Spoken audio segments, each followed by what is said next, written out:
Welcome back, everyone, and good morning to all of you, friend.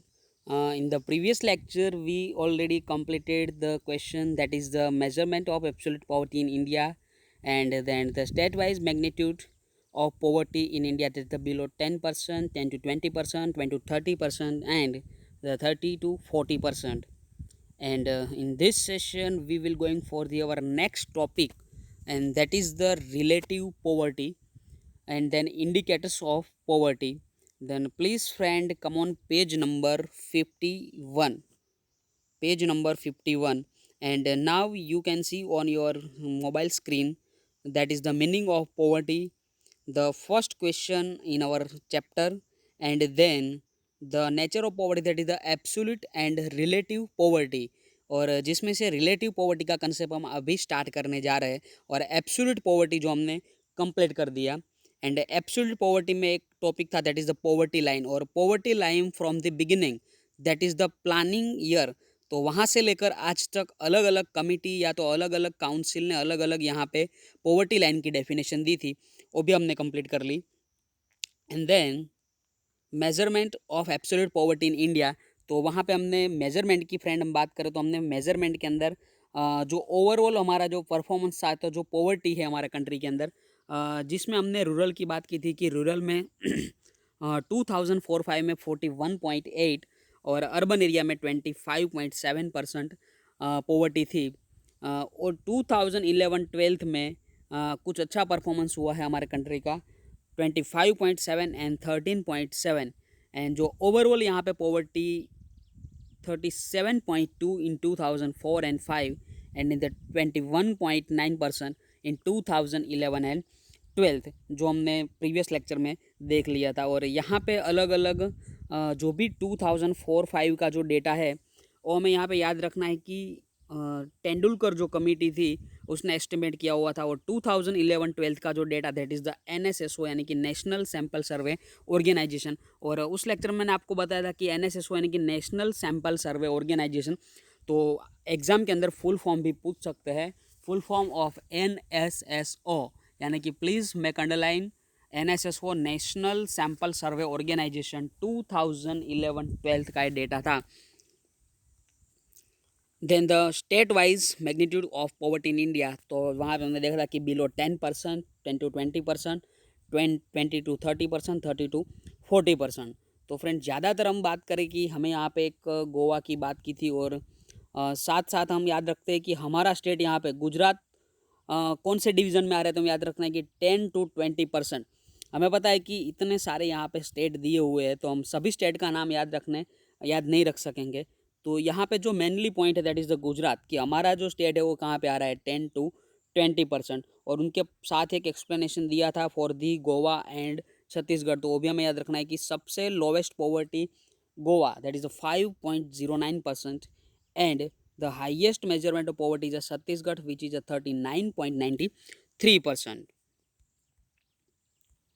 And then the next question for our this session, that is the relative poverty.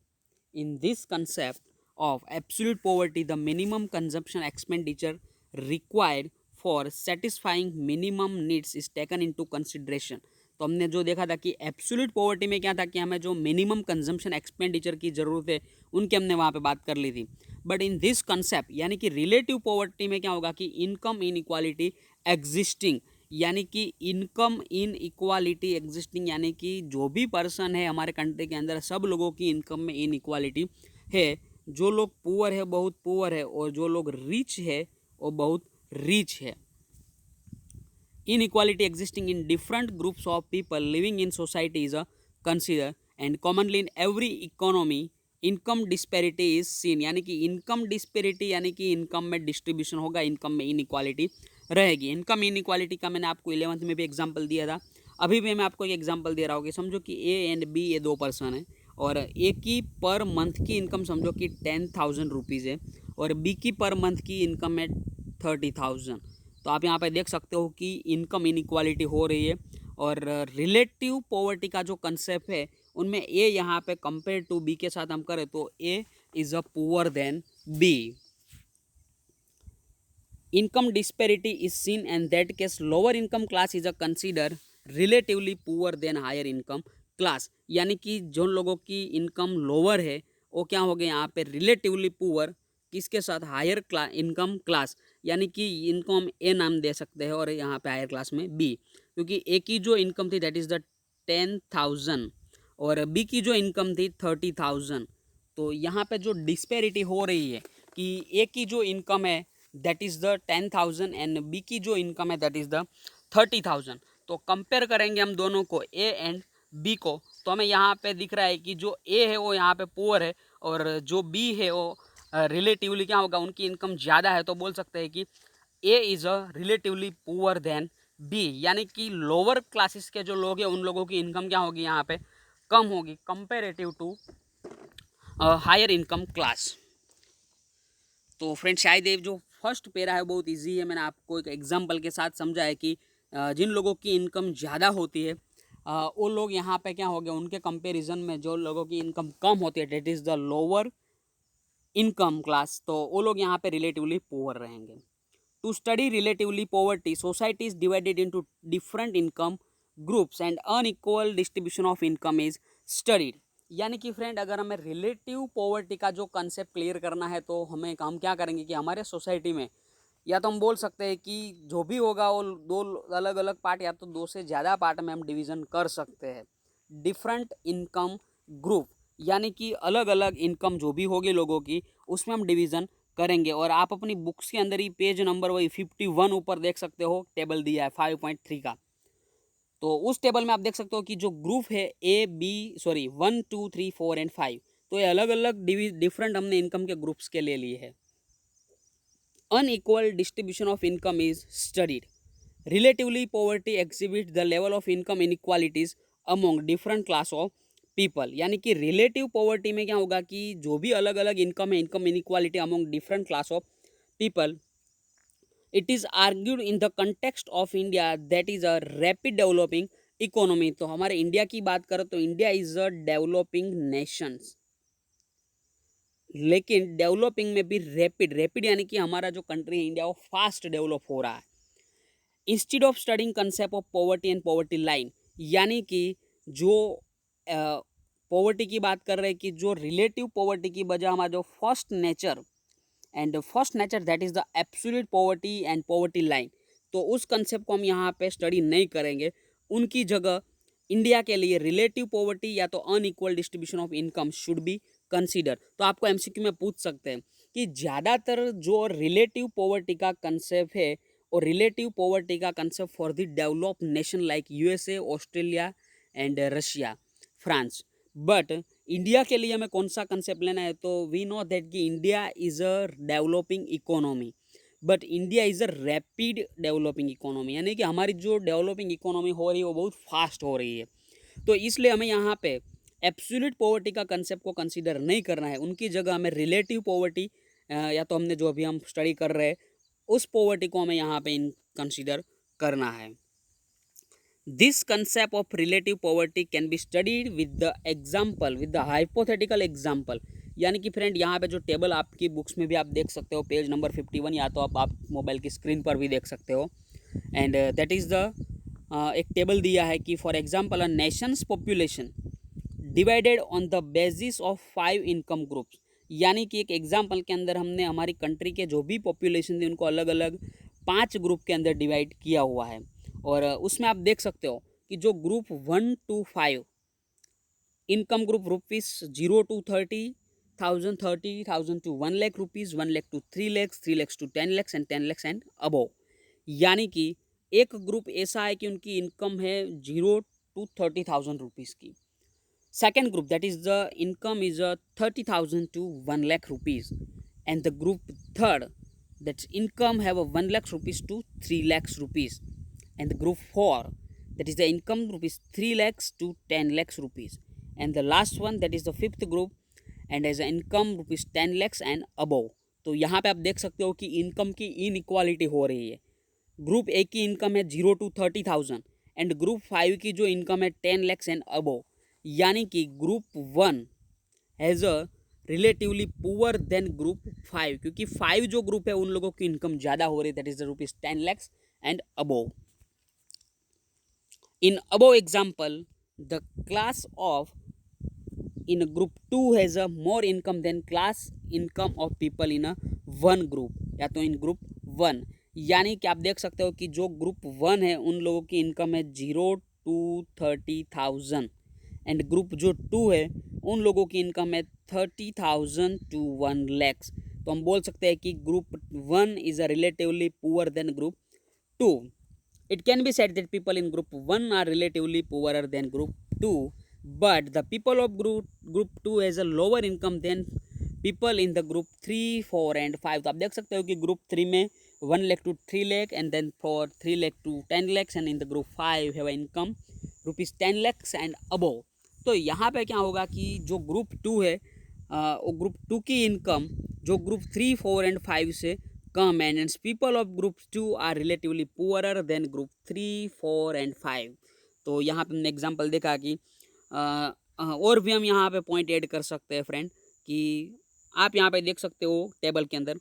तो हम बोल सकते हैं कि group 4 is a relatively poorer than group 5, group 3 is a relatively poorer than group 4, group 2 is a relatively poorer than group 3 and group 1 is a relatively poorer than group 2. तो यहाँ पे हम एक दूसरे की कंपैरिजन कर सकते हैं, और हमें और भी यहाँ पे अगर ज़्यादा लिखने की ज़रूरत पड़ी तो हम लिख भी सकते हैं. And to measure relatively poverty और income inequality generally formation of income group, यानी कि अगर हमें रिलेटिव पॉवर्टी को समझना है, मेजर करना है, तो हम इनकम ग्रुप की तरह का एक एग्जांपल लेकर भी समझ सकते हैं जो हमने अभी लिया. और भी अलग अलग दो method, that is the Lorenz curve and Gini coefficient are also useful.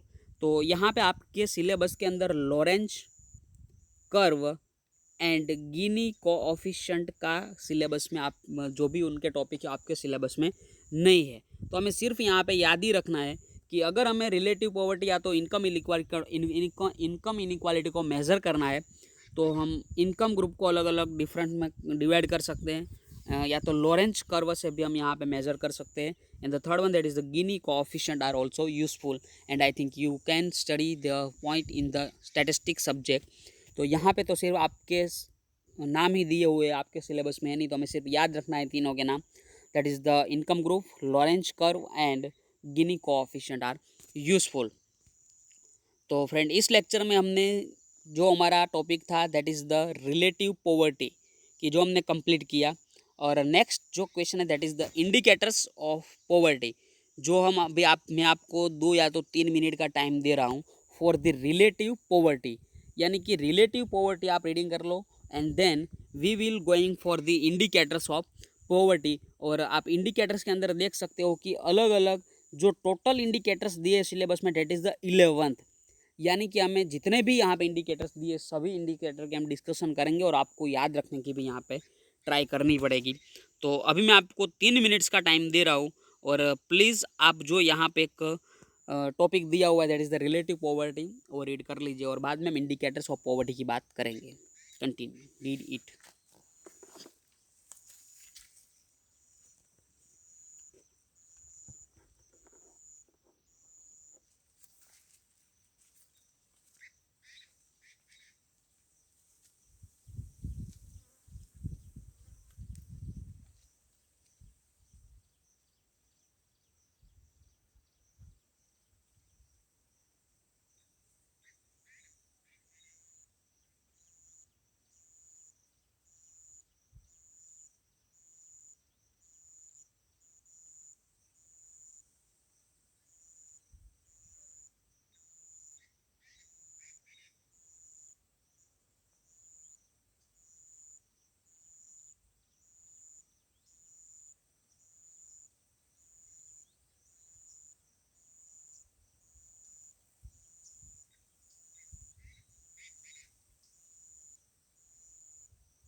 Welcome back everyone.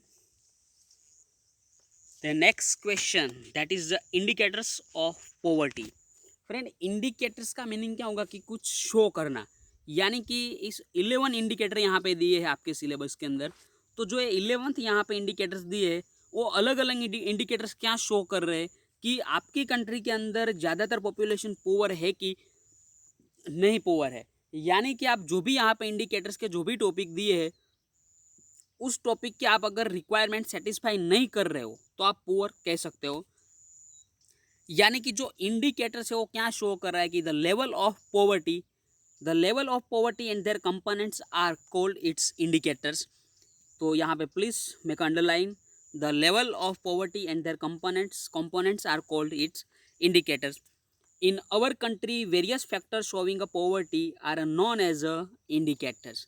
यानी कि हमारे कंट्री के अंदर हम बात करें तो अलग अलग बहुत से ऐसे फैक्टर है कि जो पॉवर्टी को शो कर रहे हैं, एंड इट ऑल्सो इंडिकेटर्स।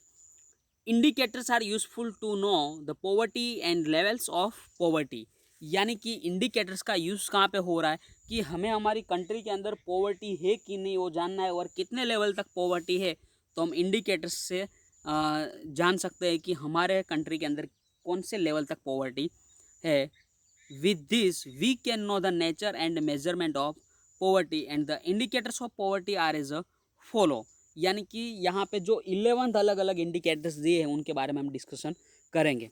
और फ्रेंड, यहाँ पे जो वर्ड आ रहा है that is the indicators of poverty. और चैप्टर नंबर 2 जो आपको याद होगा कि इंडिकेटर्स ऑफ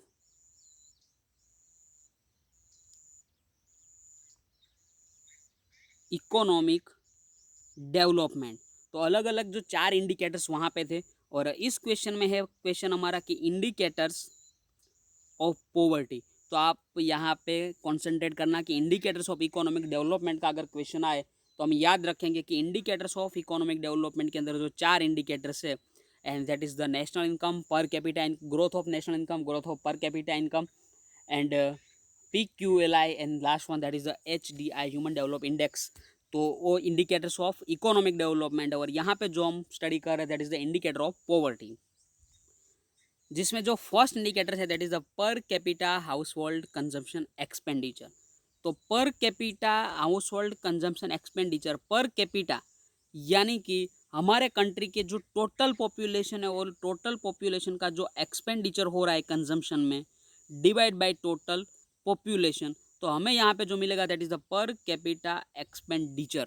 जिस तरह हम पर कैपिटा इनकम फाइंड कर रहे थे PCI, तो वहाँ पे क्या था कि total income divide by total population. तो उसी तरह अगर हम जब पर कैपिटा कंजम्पशन एक्सपेंडिचर फाइंड करते हैं, पर कैपिटा यानी कि डिवाइड बाय टोटल पॉपुलेशन, और पर कैपिटा इनकम में भी हम डिवाइड किससे कर रहे थे, टोटल पॉपुलेशन के साथ। तो हमें जो भी मिल रहा था that is the per capita. Per capita household expenditure is the amount of income of family spent on an average on consumption of goods and service। तो यहाँ पे पर कैपिटा हाउस होल्ड एक्सपेंडिचर क्या होगा कि हमारे फैमिली की जो टोटल इनकम हो रही है वो हम स्पेंड करते हैं, यानी कि हम एक्सपेंस कर रहे हैं an average on consumption of goods and service. यानी कि हम जो भी गुड्स एंड सर्विस परचेज कर रहे हैं उस गुड्स एंड सर्विस में हम क्या कर रहे हैं, एक्सपेंस कर रहे हैं। It is calculated the market price of a durable goods like car, washing machine, computer and so on। यानी कि पर capita household consumption expenditure हम कैलकुलेट कर रहे हैं मार्केट प्राइस, और मार्केट प्राइस किसकी, ड्यूरेबल गुड्स की, लाइक कार है, washing machine, computer and so on. जितना भी ड्यूरेबल गुड्स है उनके बेस पे हम उनके मार्केट प्राइस को कैलकुलेट करते हैं। The nation's total spending on such a good is divided by total population to calculate this. Please मैं अंडरलाइन कि हमारी जो टोटल स्पेंडिंग है, टोटल हमारा एक्सपेंडिचर है कंट्री का, नेशंस का, उनको हम डिवाइड करेंगे टोटल पॉपुलेशन से, तो हमें per capita household expenditure मिलेगा। And the per capita consumption expenditure for developing country is a much lower than that of a developed nation. यानी कि जो डेवलप कंट्री है लाइक USA, ऑस्ट्रेलिया, फ्रांस, और उनकी साइड से हम देखें और कंपेयर करेंगे developing nations like India, Pakistan, Sri Lanka, China, तो जो डेवलपिंग कंट्री है उन लोगों का पर कैपिटा कंजम्पशन एक्सपेंडिचर क्या होगा, बहुत कम। यानी कि डेवलपिंग नेशन में लोग ज़्यादा एक्सपेंडिचर नहीं कर रहे हैं। And in this sense developing countries are poor. यानी कि हम ज़्यादा एक्सपेंडिचर नहीं कर रहे हैं तो उनसे क्या होगा कि हमारा जो ज़्यादातर हमारी जो डेवलपिंग नेशन है वो बोल सकते हैं कि वो पुअर हो सकते हैं। एंड देन यहाँ पे एक आपको टेबल दिया हुआ है और अलग अलग कंट्री का पर कैपिटा कंजम्पशन एक्सपेंडिचर दिया है। द फॉलोइंग टेबल शोज पर capita consumption expenditure of many countries. तो आप यहाँ पे देख सकते हो कि वर्ल्ड बैंक का सोर्स यहाँ पे लिया हुआ है और per capita expenditure fix price 2005 की ओर है यहाँ पे और डेटा है 2014 का। लेकिन जो बेस ईयर हमने यहाँ पे लिया है that is the 2005 and data जो यहाँ पे दिया 2014 का। तो आप यहाँ पे देख सकते हो कि जो यूएस की हम बात करें यूएसए, तो उन लोगों का पर capita consumption expenditure that is $31,469। UK की बात करें तो $25,828 एंड जापान 22,149। तो ये तीनों कंट्री जो डेवलप नेशन है, तो आप डेवलप नेशन का पर कैपिटा कंजम्पशन एक्सपेंडिचर देख सकते हो। एंड उनके बाद जो यहाँ पे तीन कंट्री दिए that is the developing Nations. तो पाकिस्तान का पर कैपिटा कंजम्पशन कितना है $603। चाइना की बात करो तो 1,420। ज़्यादातर हमें ऐसा लगता है कि China is a develop nation, लेकिन friend China is a developing nation like India Pakistan. तो चाइना भी डेवलपिंग नेशन ही है और उनका पर कैपिटा कंजम्पशन एक्सपेंडिचर आप देख सकते हो कि 1,420। एंड हम इंडिया की बात करें तो इंडिया का है $725। तो फ्रेंड हमें पता है कि इतने सारे डेटा आप याद नहीं रख सकोगे, तो हमें याद क्या रखना है कि यूएस का जो पर capita consumption expenditure that is $31,000 and India की बात करें तो $725। तो ज़्यादातर हम जो सबसे ज़्यादा जिनकी पर कैपिटा कंजम्पशन वो याद रखेंगे और एक हमारी कंट्री इंडिया का डेटा याद रखेंगे। तो इंडिया का पर कैपिटा कंजम्पशन एक्सपेंडिचर 2014 में था $725। According to the above information, on the basis of base year price of 2005 in the year 2014, the per capita household consumption expenditure was $725 in India, 31,469 in US dollar and बाकी अलग अलग country का दिया that is UK, Japan and Pakistan. And the per capita household consumption expenditure is very less in India as compared to US and UK। यानी कि जो India की हम बात कर रहे हैं अगेंस्ट यूएस एंड यूके, तो यूएस एंड यूके का जो यहाँ पे कंजम्पशन है एक्सपेंडिचर वो बहुत ज़्यादा है और इंडिया का उनके कंपेरेटिव में बहुत लेस लोअर है।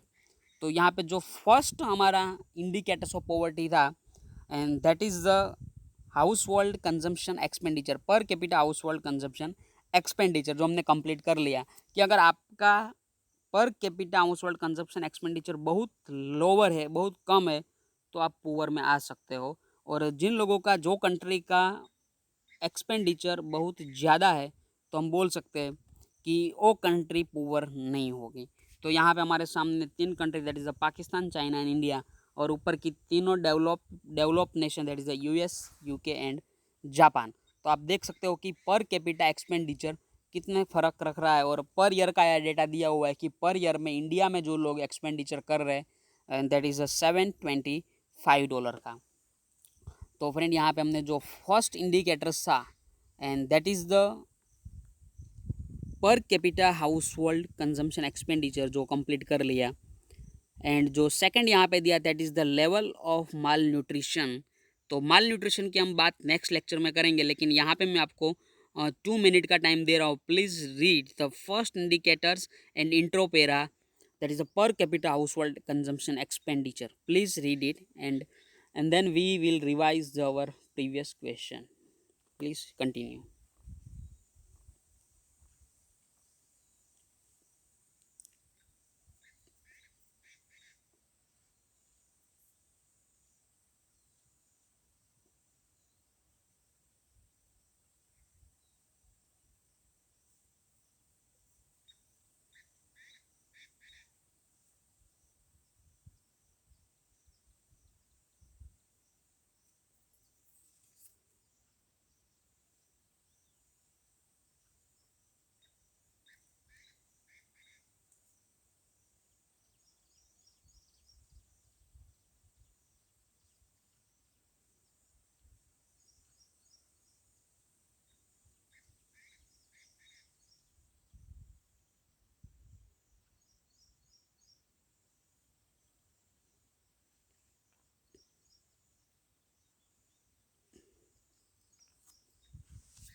Okay friend, welcome back. तो इस चैप्टर की हम बात करें तो हमारा जो फर्स्ट क्वेश्चन था and that is the poverty line, और वो एब्सोल्यूट पॉवर्टी में वो कंसेप्ट पुट हो रहा था। मीनिंग ऑफ पॉवर्टी की बात की थी हमने कि मीनिंग ऑफ पॉवर्टी में जो हमारा minimum consumption, minimum required standard of living अगर हम सेटिस्फाई नहीं कर रहे तो हम पुअर बोल सकते हैं। तो पॉवर्टी है कि can not even satisfy the minimum requirement are said to be poor.